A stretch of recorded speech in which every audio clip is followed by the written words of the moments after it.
Welcome to today's episode of the Bald Book Geek. Like, sub, do the usual. If you want uncensored versions of these videos, exclusive early access, and more, check out my Patreon page. And also, for exclusive content on YouTube, consider becoming a member. I hope you guys enjoyed today's episode, and let's start the show.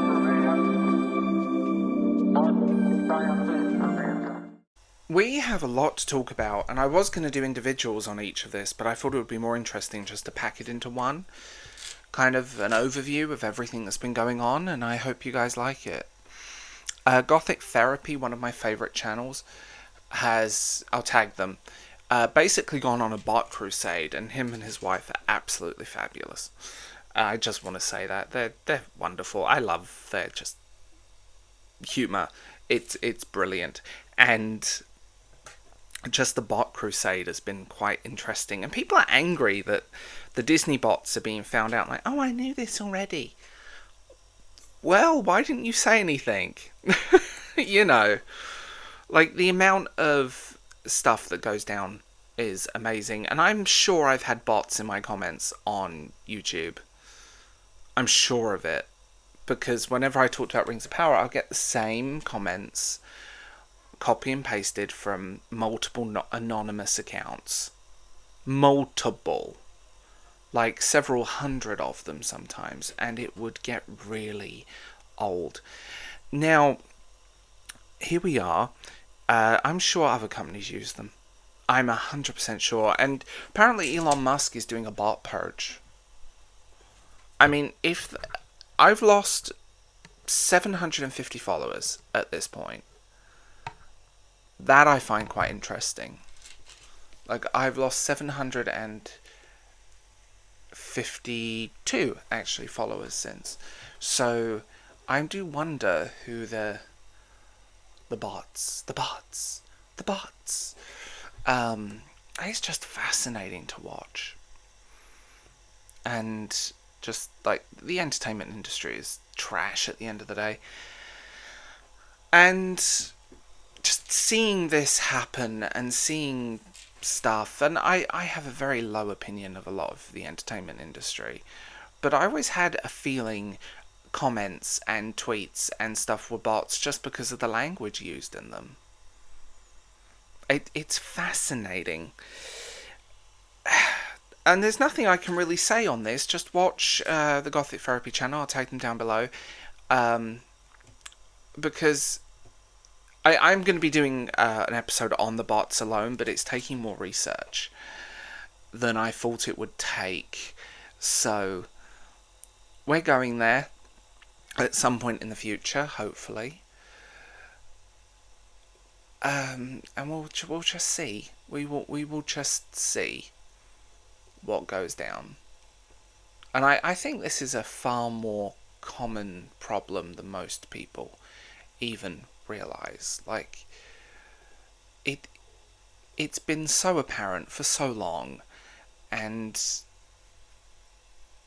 you know, it took someone just to start the ball rolling. I mean, the amount of, in general, the Twitter bots annoy the hell out of me. Because I'll do a tweet and then I'll get several hundred replies from, oh, message this account if you've been to get your accounts back. Oh, here is a link to this. Are you interested in girls? Do you like beautiful women? Not woman, woman. That was a funny one. But there are accounts with no followers, there are accounts with nothing on them, and I get hundreds of them. I don't know if this bot purge on Twitter is going to fix the issue, because people will find a way, but it does get really old. Really, really old, to say the least, on the subject. What can I say that's not already been said? Let's be honest in this discussion. What can I say that's not already been said? Just putting that one out there. It's a mess. It's a mess. And these bot accounts are, they've been used for negative stuff, positive stuff. They've been used to promote things, attack people, shout down criticism, harass people. Like, come on. There's clearly a problem here. That's a whole thing.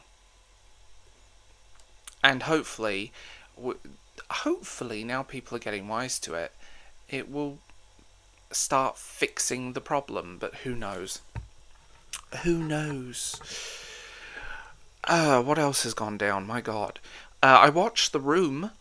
That was an experience. So I probably will be talking about that at some point, maybe on my second channel rather than this one. But the best worst movie I've ever seen in a long time, and it's taken me a decade to finally watch it. By the way, like that's a thing that most people don't realize. It's taken a decade because I kept seeing this movie and I was like, do I want to? And I finally bit the bullet and bought the DVD, Blu-ray set with underwear. It came with underwear that I'll never wear, but I just had to laugh. They're not my style. I did have to laugh because it was funny. It was funny. Oh dear God. I will be doing that on my second channel at some point, I think. And then, where else do we start? Gaming industry. Now this is kind of the bulk of it, I suppose. The gaming industry is in the mainstream, not the indie, because there is some great stuff coming out of indie studios. But like the fall of this, it all started with Sweet Baby Inc. Now we've got Black Girl Gamers, and it's just mind-blowing to watch these companies melt down to attack. Black Girl Gamers being very anti-Asian. I'm going to use that phrase. I'd rather use a stronger word, but Google. And just the overall meltdown of these people that work in the gaming industry is amazing to witness. There is no way around that. Like, it's amazing to witness. And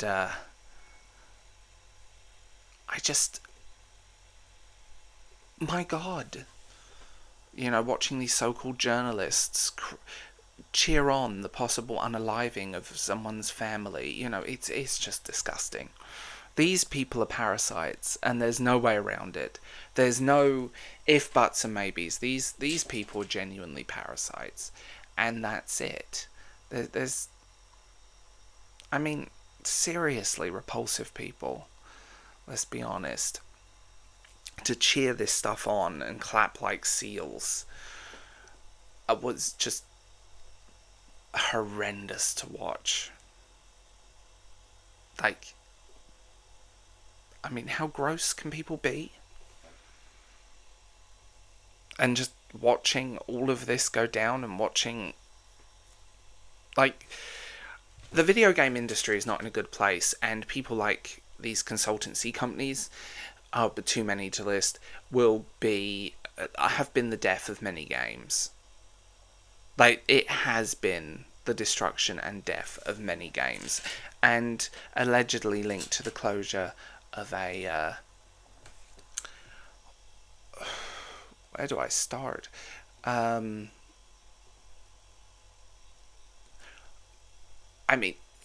mess the gaming industry is in, and I said something a little controversial on Twitter that maybe we should let it burn, and people are like, well, people have jobs, they need...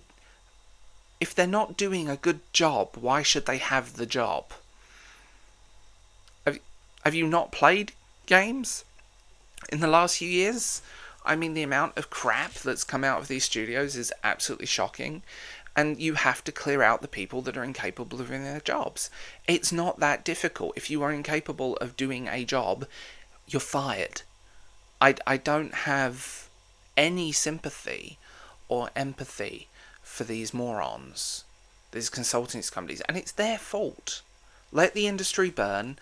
It took the crash only happened in America, by the way, but let that crash happen again and get rid of these people. Like, repulsive, ugly, man-hating you know, somewhat ist themselves, get rid of them. Start again. It's not that difficult. The indie studios are phenomenal. And the downside to the gaming industry is these games are costing more than movies to make at this point. They're on that level. They are costing millions upon millions. And, you know, they're not selling. I mean, that Suicide Squad game was absolutely terrible. I mean, you know, this whole thing, oh my god, an attractive woman is problematic. Oh my. But what's funny is the guys in these games are all cute and muscly, but how dare a woman look anything remotely attractive? My god, I'm not even into women. But, like, come on. These people in this industry are absolutely repulsive and utterly undeserving of any sympathy, and ultimately are destroying the hobby that they're tourists in. So, yeah, I have absolutely no sympathy for them in the slightest, and it's just it's bizarre to witness. Like, I don't have empathy anymore. I lost my empathy in 2020. I literally lost my empathy, and I don't know why. Maybe it's a trauma response. Someone said that to me once, and I'm like, maybe they're right. Maybe they're actually right. That's a question, isn't it? And in fairness, everything that's happened, maybe I do have a little trauma, but I have, like, I don't feel empathy anymore. Except for people I know.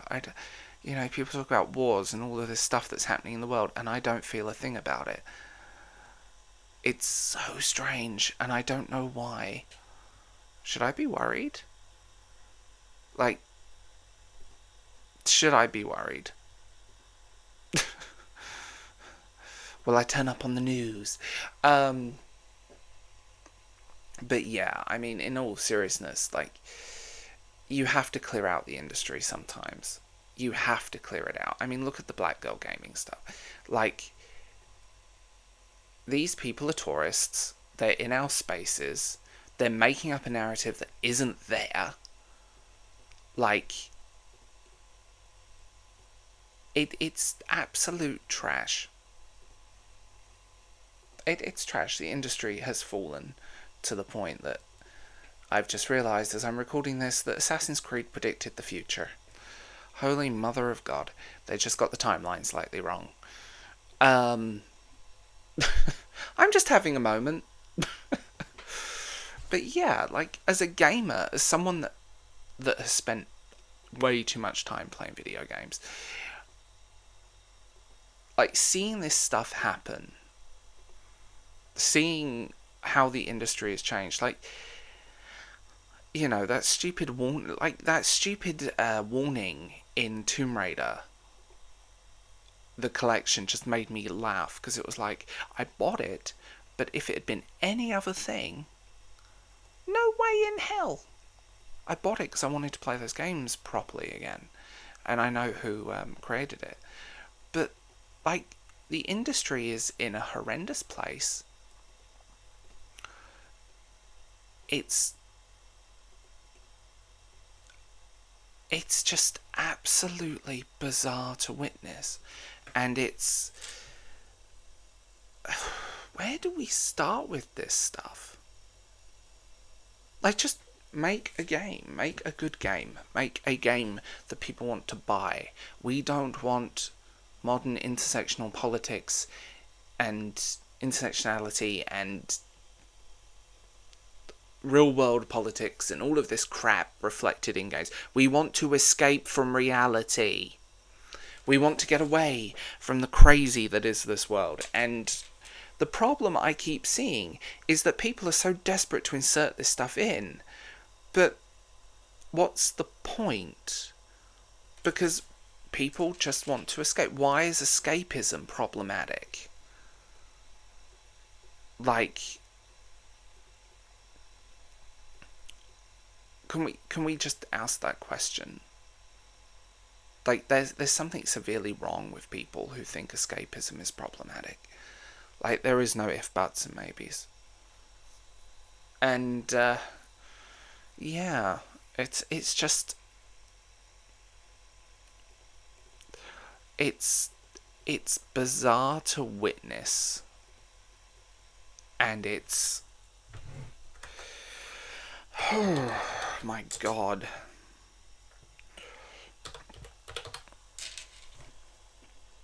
And I mean this whole thing, like Gamergate 2.0. There is no Gamergate. People, it's what people need to realize is it's not about. Okay, for normal people, I'm sure there are people on the internet that will take it to a whole other level. But for normal people, it's never been about representation. It's never been about diversity. It's been about making good bloody games. Seriously. Anyway, final topic, I suppose, is Fellowship of Commies, Fellowship of Fans on Twitter is getting roasted by the extremely anti-Semitic fan base of the Rings of Power. Like, the anti-Semitism in amongst the Rings of Power fan base is gross. It's utterly gross. And they're getting roasted alive and effectively, you know, ripped apart. It's repulsive. They're repulsive. They are parasites. The people that run Fellowship of Fans are parasites. The people that support Fellowship of Fans. And I used to like their stuff. Like, I was a regular viewer, and then it all just descended into what it became. And, you know, nothing beats a virtue signaling person on the internet. Like, it's gross. And I could go into a huge rant about them if you want the honest truth. But, you know, what can I say that I haven't said already? I've made plenty of videos, you know. They're paid Amazon employees. But at this point, let's just be real.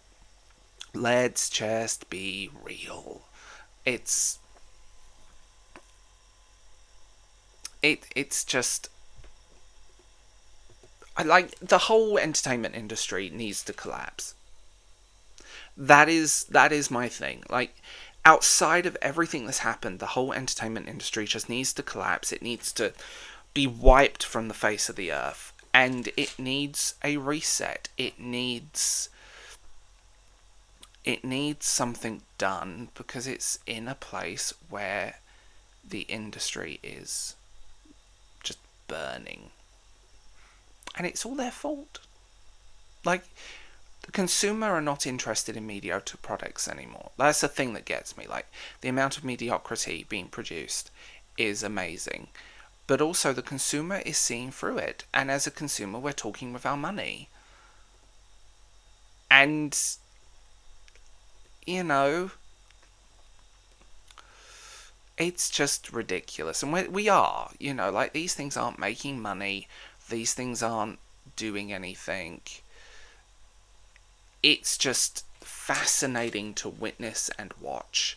And, I mean, I think the film industry needs to burn. I think the music industry is basically dead, let's be honest. Yes, it's still reasonably profitable, but in terms of how people consume music, the industry died a long time ago. And when someone can put a song on TikTok and make it viral, when you can make a game on your own computer, when you can do all of this stuff yourself, when you can write your own book, when you can create your own content, when you can do... Why are we consuming a mediocre product created by people that hate you? Can we just say that? Like, these people in these industries hate you. They hate you because of your race. They hate you because of your religion. They hate you because of your existence. Why are we consuming products by people that hate us? You know, it's weird. It's so weird, and like this endless cycle of just detrite crap that keeps coming out of these studios.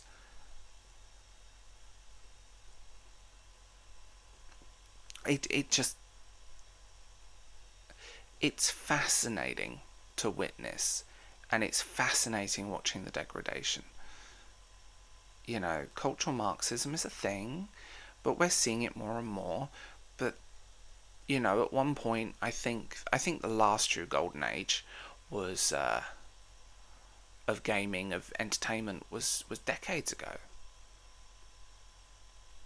I mean, on the most basic level, look at, even on a visual effects, look at the special effects, look at what Disney are churning out, look at the scripts that are feel like they've been written by AI. Like, it's this stream of crap made by people that hate us, made by people, you know, female Silver Surfer. My God. Like, don't let the Twitter bots tell you anything else, but that character didn't last very long, and they could have done Nova. Like, that's a whole thing. Nova exists. Use Nova. If you're scared of the strong men. God, what are they? Oh, God, I'm picturing Lizzo as Galactus. Ugh. On that note, Lizzo apparently quit the industry and now is coming is not quitting the industry. And I mean, this is the thing, when you become a parody of yourself, there's a major problem. And Lizzo is talentless, but the thing about it is that if you become a parody of yourself, that's it, really. That's all I'm going to say on her, because it's not my type of music. I find her boring. I find her generic. She's boring. There's better music done by better people. Um, but yeah, I mean, it just, in all seriousness, I think the industry just needs to go. I think everything needs that reset. Everything needs that room to breathe and change and evolve. Because at the moment, everything is stagnant, everything is boring, everything is what it is. Everything is this generic soup of endlessly mediocre content created by people that hate you. So talk with your wallets, talk with your money, and go from there. I will talk to you guys later. I know it's a short episode, but I'm working on a lot. I've got a few more things to go, and I hope you guys have a wonderful day.